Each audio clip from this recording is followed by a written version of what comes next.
Thanks for tuning in. So, we were sitting around the fire pit the other night, and my daughter and her friend Jonah asked me to play some oldies. Now, when you ask me to play an oldie, I'm thinking something from the 50s or 60s. She was talking some 70s and 80s rock and roll. In order to get that 70s and 80s rock and roll sound, you need a certain distortion. After getting over the fact that my kids think that the 70s and 80s are oldies, I went into the stash and pulled out the Kmise US Dream distortion pedal.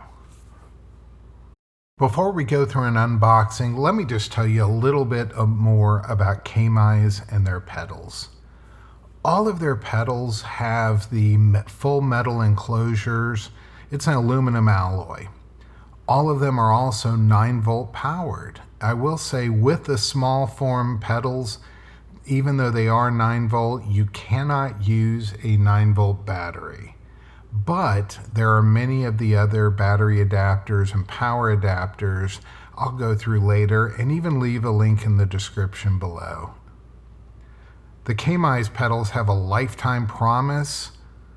For any reason you have a problem with this distortion pedal, just contact Kmise and they'll provide you a solution, and they say that they're always there to help. That information is available not only on their website, but even on the Amazon site, where I found this for just about $20. Some of the features of this pedal: first of all, it is a 9-volt input, and the power is not included in this package. There are 3 knobs on the pedal. The first knob is the volume knob.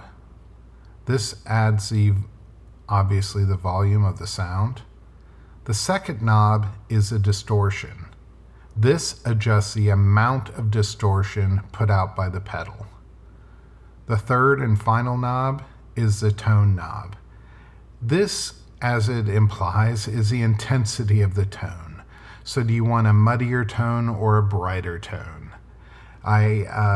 Personally, when going through this, I found that the tone sitting right about that, 2 or 3 o'clock position is just about perfect, at least for my setup. There's an LED light to show whether or not the pedal's turned on. It does use standard jacks, the 1/4 inch, in order to go in. Another nice thing is these are offset.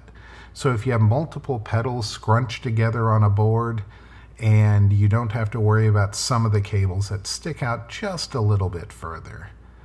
There is a true bypass setup in this, so when the pedal is off, the signal is not being degraded.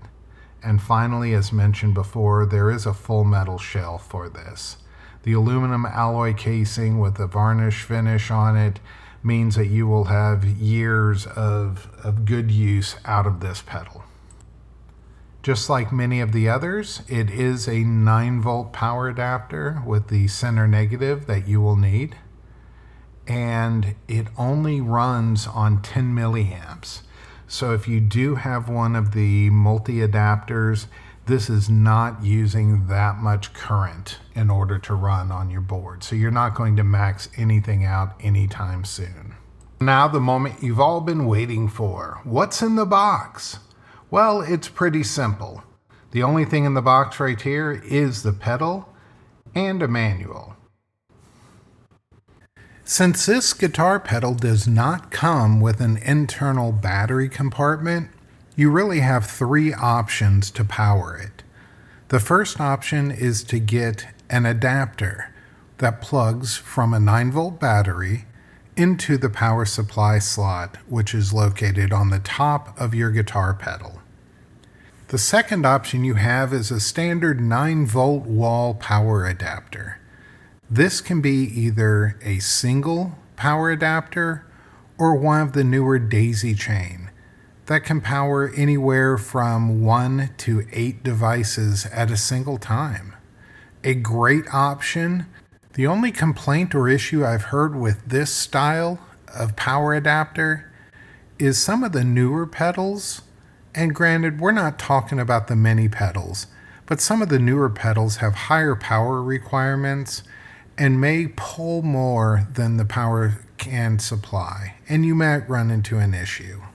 The third option, and the option that I highly recommend no matter what pedal you go with, is a dedicated pedal power supply.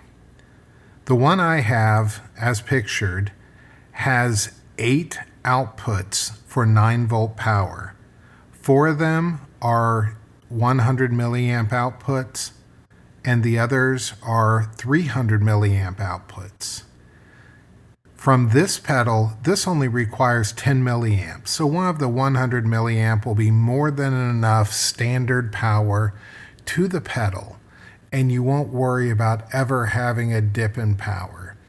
Additionally, a power supply like this can also power your 12 volt, 18 volt, as well as USB powered devices. Definitely a worthwhile investment.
Now, if you've made it this far, you're might be interested in what my opinions are, if that even matters.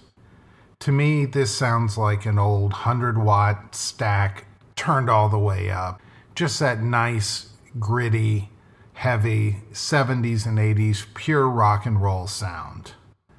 If you want that pure 1970s rock sound, turn the gain back just a little bit, and that'll just about nail that sound.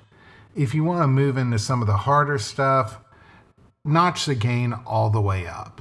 Personally, I like this with the gain about 75%, put the tone about 65%, and adjust the volume so that way it just adds just enough kick.